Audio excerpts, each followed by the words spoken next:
Welcome,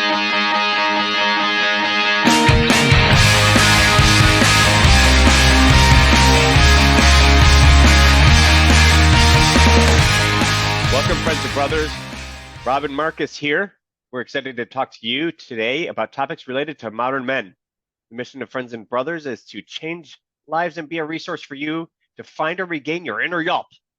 Thanks for tuning in today as we talk about bromancing the stone. So what we mean by that is just we're talking about men's relationships today and how men are able to forge relationships with each other, and I don't say take it to the next level, but you have your acquaintance, you have your friends, you have your most trusted friends, right? In many cases, we establish those relationships, in my opinion, through some sport or other activity, right? Whether it's our dad taking us to our first football or baseball game or soccer game, whatever that is, right? Right. And I guess this topic came up, to me because, excuse me, I just wrapped up the season, the series, documentary series called Welcome to Wrexham, starring Ryan Reynolds and Rob McElvaney, who about a year and a half ago, or actually I think 2 years ago, really, bought the Wrexham Football Club in Wales. And being a mild soccer fan, not fanatic, but a fan nonetheless, I found the series particularly insightful and engaging to learn a lot about soccer and whatnot. But the second to last episode got me thinking here about how men have used sport to forge relationships. So, Marcus. That said, forging relationships. Absolutely. What I like about this topic, again, it's bringing up something that we want to focus on, is how do we as men better connect not only with ourselves, but with our community of men, right? Yes. And you're using a perfect example of like that first game as a excuse me, as a boy going to a baseball game or a football game with a male figure, and an adult male figure in your life that could be a mentor. In this case, it was maybe your dad or stepdad, uncle, cousin, whatever it may have been. And it may have started, like you said, going to the game and talking about the event that you're at, and then it leads into other dialogue. Maybe as adult men, and we're with the same situation, we can build a little bit more of a relationship with the person that we're with through that dialogue. Maybe that's the icebreaker in many cases. So have you established any catalysts, or have you, because you're the oldest of four brothers, right? Yeah. So you have four brothers plus your dad, right? And your mom, of course. But right. Did you have any sport or activity amongst your family, or with a brother in particular, that kind of created that catalyst to your brothers, so you already have a trust built right with each other, but were there any sports or activities that kind of cemented that relationship, or that you still carry with you today? 100%, but it's going to be one of those sports that isn't anything more than an old Scottish men's only game called golf.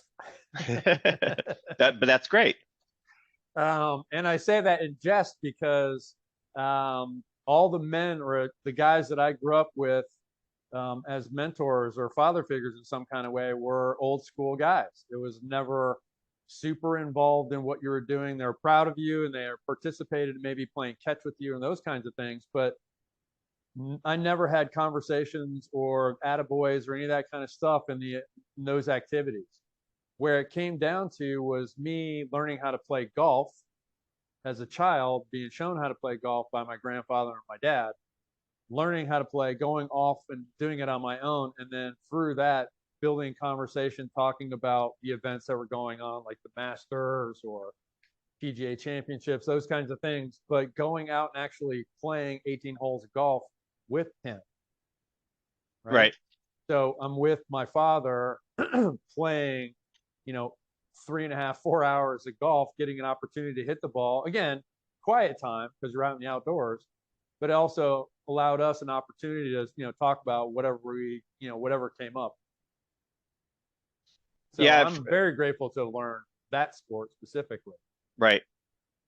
And for me, and unfortunately, due to life circumstances, I didn't have that first game with my dad, right? Yeah. I do remember my first baseball game I ever went to, and it was with a group of us, but my mom was took me, and then we had my Yeah. uncle. I think my cousin was there, and a couple other uncles, aunts, and whatnot. Went to it was the Detroit Tigers game, and I Yeah. remember There it you go. vividly. Yep. We played the New York Yankees. We lost 2-1. We sat in right field, and I was actually in Little League. I was a right fielder, and Kirk Yep. Gibson was a right fielder, right? So, Yeah. and actually, I think the one run that the Tigers hit, or ran through was a one-run homer.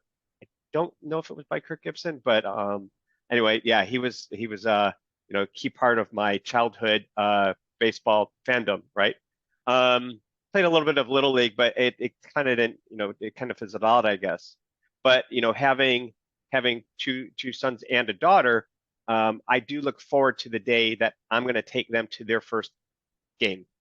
Yeah. And Start the we're going to go conversation. to many different games, but one, for me, as most many of our subscribers might already know, I'm a Michigan State Spartan through and through, and one of my greatest memories actually of my college tenure was going to the having the home season basketball tickets. We were in the zone section, row 8, almost center court, and that was just an awesome time of my during my college term. College experience. Yeah. Yeah, and it was so much fun. And I don't know if I ever had season tickets for the football games. We were kind of marginal, and it just I think I think it's financially, when you had the way they did it back then was I had to go up to campus to get the season tickets in the middle of summer, and so it didn't work out. That's But right. You got them when you needed them. but I do fully plan on, and their kids are too young. My oldest is only 4, so I want to wait a few more years, but I want to have that. I want to take him up, or eventually take both of them up, or all three, the whole family, because my wife's a Michigan State Spartan too. But I want to take him to a Michigan State Spartan game, right? I'd like to take him to a basketball game and a football game. I want to take him down here to their first, probably the first baseball or football game. Not sure so much about a baseball game here, but I want to get them excited about sports. That's why I'm also just even just on the TV. If Michigan State is playing, or if there's football on, I want to have the games on. We're gonna screw the kids' cartoons for a little bit. So So I then want let me to get ask them you, ingrained in that too. yeah. So, talking, I know your daughter is important, so I'm Yes. not belittling that relationship, but when it comes to the boys, so let's just talk about that. As the boys are growing up, what's the main focus? Again, we're talking about a sport or a college that you have an alma mater to, but it's one of those things that you're wanting to open up, I guess, the doors of trust or something with them initially, and then 100%. over time. Yeah, it's I think building trust is definitely one of the things that come out of it, right? Out of having um, uh, this environment to be able to talk with each other, right? As a common interest. So it's like Michigan State Spartans. You're right. Yeah, and my boys or all my kids, those kinds of things. You guys are talking about it, and then it feeds into other conversation. Right. Yeah. I'm not saying I'm going to have the birds and the bees conversation with my son while watching a basketball game one day, or Right. but having creating these memories, and having that something in common, right? To bring us together, right? That does build the trust, right? Yeah. And I think now it's not always a sport, right? Everyone has a different sort of activity or hobby or whatnot. I think sport is so popular though amongst men, more so than women, right? To build that trust with each other, or those relationships. With men though, I think it relies on sort of exercising that activity of being physical, right? Yeah, can I? Yeah, can I add a little bit here? I want to add something as far as when it comes to sports, and when it comes to sports, especially teams. I think we mentioned this, or at least I think I mentioned this in a previous podcast. But not being somebody who has like a Michigan State or a UGA or some kind of alma mater. I went to Georgia State and College of Charleston, but when you don't have some kind of connective place or team of some kind, you kind of have to find your way. So what I want to bring up is one thing is like I had to learn some of that as an adult going into sales with people is Oh, the okay. biggest thing. Yeah, the biggest thing I found was especially with men because again I'm full on a golfer. Like I could talk to you till you're blue in the face about going, let's go golfing, this, that, and the other, or fishing, or various other kinds of topics. But when it comes to some of these others, so what I learned is that okay, just get little bits and pieces of different things that are going on. Now I grew up as a kid in the 70s, so for me, my team was always the Pittsburgh Steelers. As Franco Harris, Lynn Swan, Jerry Stallworth, all those guys. Right. So like when we have conversations like you and I have a conversation, I wouldn't have a clue as far as what's going on at Michigan State. Of course. But yeah, but I would make the time to go, okay, let me check out, Rob. I like Rob a lot. I just met him. Let's check out what Michigan State's all about. Who are some of the players? What's going on? Maybe watch a game. Then it gives me the opportunity to kind of feed into your interest and get to know you better. Right. And that's what we're talking about. What do we use to facilitate? And a lot of times it's great for men to do this through activity or sport. And it can be, a game. It can be going to play darts. It can go golfing, go to the hunting activity, whatever you like to do. But it's a great way to facilitate. And that's what we're talking about. Facilitate that connection. Right. 100%. Yeah. So what are some of the benefits then of facilitating that connection other than building trust? What goes on after the trust? Well, hopefully they'd be able to develop some kind of relationship.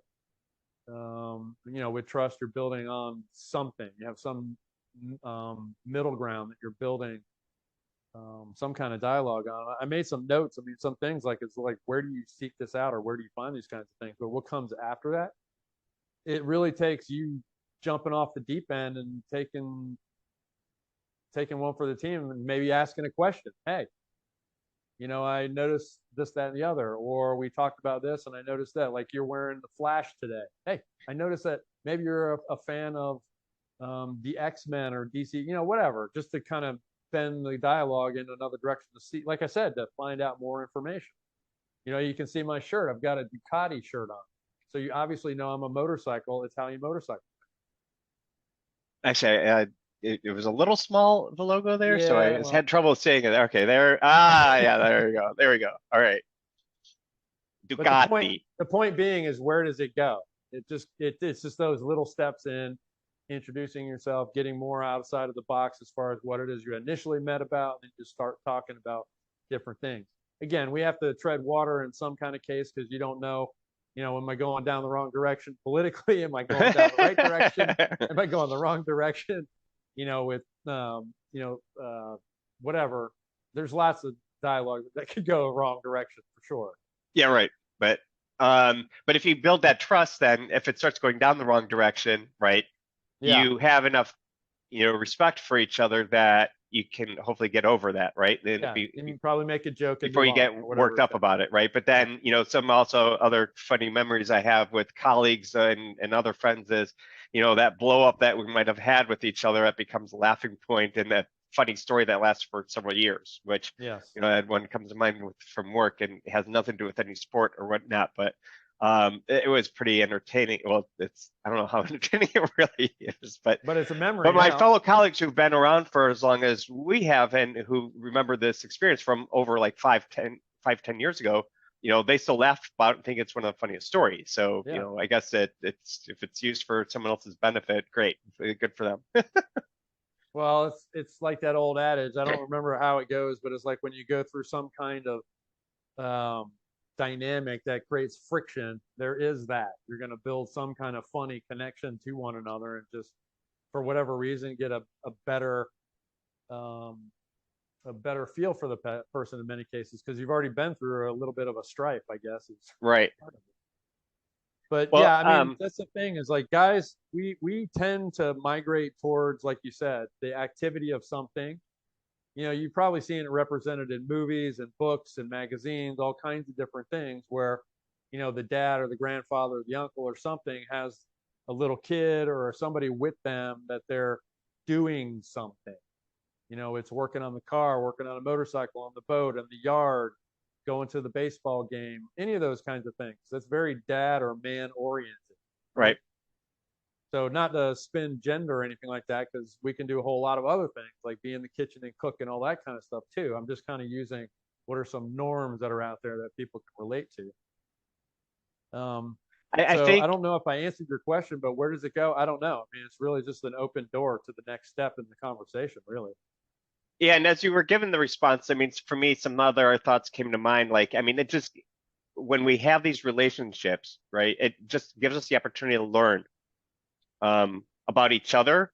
Yeah. But, you know, if we're able to establish that dialogue further, we can learn more about ourselves too, and realize in the many cases we're not in it alone. Because I think men tend to, you know, not become solitary, but it becomes solitary in our mind and our thoughts, right? Because we have this, you know, we've been formulated to think like if we talk about a problem or a question, then we have a problem, or you know, right? Or we're not as strong, we're weak, right? Yeah.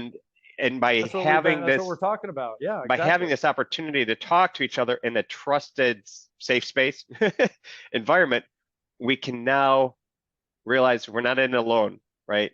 Um, there's a group. I think I've referenced it before. It's a foster and adoptive dads, you know, group, and one of the big things that keeps it as such a safe space is that mutual respect for each other. Where it's not a physical sport or activity that brought us together. It's, you know, a whole nother event, but that in itself for men is a very sensitive topic, right? Yeah. And going into, you know, becoming a foster and pre-adoptive dad, millions of questions are going through my head. And unfortunately, I don't have like, you know, a million friends who have become I've gone who were through it. who are foster fathers or adoptive fathers through the fostering system. So this was a fantastic environment for me to realize I'm not in it alone. And I've seen people posting questions in the past 2 years at least that they're asking the same questions I've asked, or you know, or similar, or that many others have asked. And I've seen it time and time again where, you know, where it's just this realization, and it's just like kind of like this cloud, this dark cloud lifting off shoulders Yeah. of men who are Yeah. trying to be strong for their families, who are trying to be strong for themselves, and they just need to have that outlet. And so that's where I think, you know, this becomes really beneficial for us. It allows us to progress and allows us to be better fathers, better humans overall. Well, what's coming to mind is the movie Band of, or the historical movie Band of Brothers. Yeah, that's coming to mind. And Right. why that is coming to mind immediately is that Now, you and I are part of the same fraternal organization, but you're building a sense of fraternity because you're within a small group of guys that are going through the same thing, and then other Yes. guys have gone through it before you, so they can help guide you through the process, right? Yes. 100%. Yeah. So, I mean, when it comes down to these kinds of things, you know, we've had all these things in place for years, hundreds and thousands of years, actually, you know, but in modern society, we have the guys, we've kind of let all that stuff go and allowed ourselves, in many cases, I think, have allowed ourselves to be kind of set off track a little bit when it comes to it's okay. Yeah, you're not sitting around and having a cry fest. That's not what we're talking about. No. Although your tears and being sad or You might have a overwhelmed, moment, yeah, but it's fine. There's nothing wrong with it. There's nothing wrong with it. But you know, it's okay to reach out to the guy who's next to you, who's been in this, like your community of fathers. You know, be like, listen, I'm struggling right this second. I don't know what to do. yeah, Right. And that takes, like you said, it takes courage, but it's one of those things where it's maybe not a baseball game, but it is a commonality in an activity. Raising kids, that's an activity yeah, that you're look. I mean, it's lots of activities all juggling around. You're spending all kinds of things. If you need help getting your steps in, have take a couple of kids to a playground with no fencing. Yeah, no doubt. No doubt. So it's really, it comes in all kinds of different fashions, but we as guys, you have to be strong enough to understand that it is okay to open your mouth. I'm not gonna, we're not gonna sit there and judge you, if you want to have a conversation and go through the dialogue. Just open your mouth and let's have the conversation.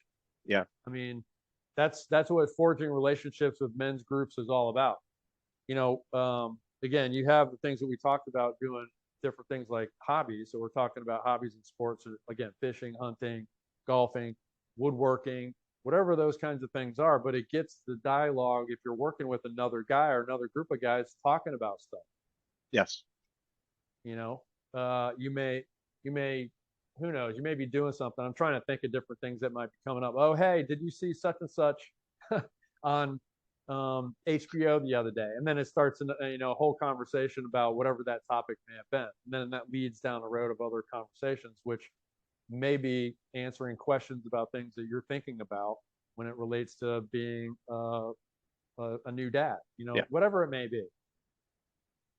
Good stuff. So I'm just kind of trying to paint a picture for our people, that again, it's great to be in an environment where you have activities and then you can interact with one another with other guys. Real quickly, I was watching a YouTube video the other day. I want to reference really quick, but it was on Sean Connery being interviewed by Barbara Walters, and he made a funny comment. And I love Sean Connery as James Bond and all the other things he does, and he's very manly. But he just made a small short quote, which was, "I prefer the company of men." And I don't think that it was intended to be a sexist comment. It was more geared around when you're around fellow guys that are like-minded in some kind of way, there's a certain sense of ease. And to be in that is what we're talking about, right? Is developing that sense of ease where you can be okay watching the game. Hey, how's the family? That kind of stuff after you've already gone to the game with the guys for a few times, right? It gives you that time to sort of relax even, right? Kind of step out of the daily grind of whatever that grind is. Yeah. Yeah. Because my wife has even said she preferred hanging out with like me or my friends. Do what? My wife has even said she prefers hanging out with me and my friends, Well, what I was saying is like that may be the only opportunity that person may have to get out whatever he is trying to work through in his own life. You know what I mean? Yep. So if you can facilitate that by, hey, go to a hockey game or a baseball game or a Spartans game or whatever it may be, that's great. And that's what we're talking. Honestly, my ultimate dream is to be able to take my kids to watch Michigan State in the Rose Bowl. Oh my God. You didn't hear it from me, folks. I'm okay that they're not having the best season. They didn't have the best season this year. But maybe in about 3 or 4 years, at least 3 or 4 years, that'll be a good time. All right. That'll happen. We'll see. And speaking of crying, when Michigan State did go to the Rose Bowl, was it 2015-ish, I think? We didn't go to the actual game itself, but I did cry a little bit after we won. Yeah, a little tear. Had a couple tears. I'm not gonna lie. That's all right. Better luck next year. Oh no, we won. Oh, you won. There were tears of celebration. Oh, I gotcha. So those were happy tears. They were happy tears. There we go. Yay, we finally won. That was the first time I'd ever seen Michigan State win at the Rose Bowl, right? At the Rose Bowl. So anyway, we got to run. Good chatting. Looking forward to the next conversation.